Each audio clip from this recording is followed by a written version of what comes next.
The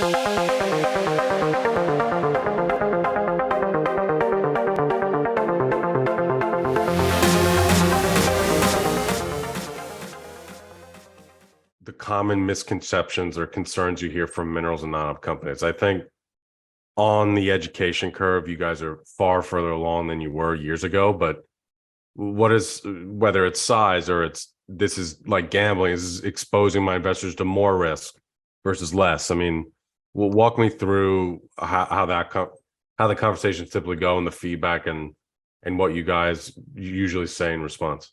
Yeah. Well, I'll hit the one I just raised a minute ago. We will often hear hedging is risky, speculative, it's gambling. And I worry sometimes that that's because the word hedge is the same as hedge funds, which are pretty risky and designed to expose people to risk. Hedging or using swaps is the exact opposite of that, right? It's creating certainty, it's locking in and into a specific price. And so, typically, we can walk through what that means, but most people haven't really sat down and thought about, the idea that you are effectively just pre-selling your production or your exposure at a fixed price.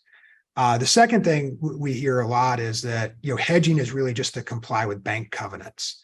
And that drives me a little bit crazy, because there is certainly some truth to that. Many companies do hedge because they have to comply, but the banks are doing what we believe we have a better mousetrap to do now, which is effectively trying to protect their underlying investment.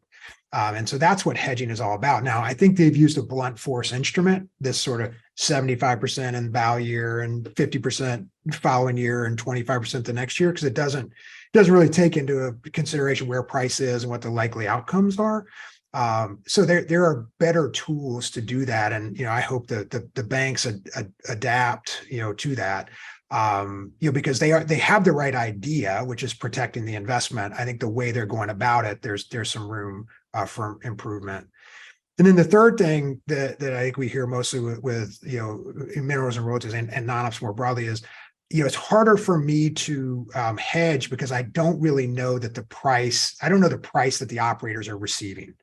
And that's pretty easy to cut through. Just looking back at some statements, you can tell pretty quickly, where the exposures are. A lot of people get concerned about basis, what's being received. But as we look at the minerals and royalty space, we really see 90%, of the risk is driven by the core products. Call it Henry Hub. It's not. We don't need to get overly sophisticated on basis, but a few quick minutes studying statements, you can see exactly where the operators are selling and what prices they're likely to receive. So I'd say those are the three primary ones we hear, and that's. Well, the third one's obviously specifically to minerals and royalties, but the other two, I think we're hearing more broadly across the industry.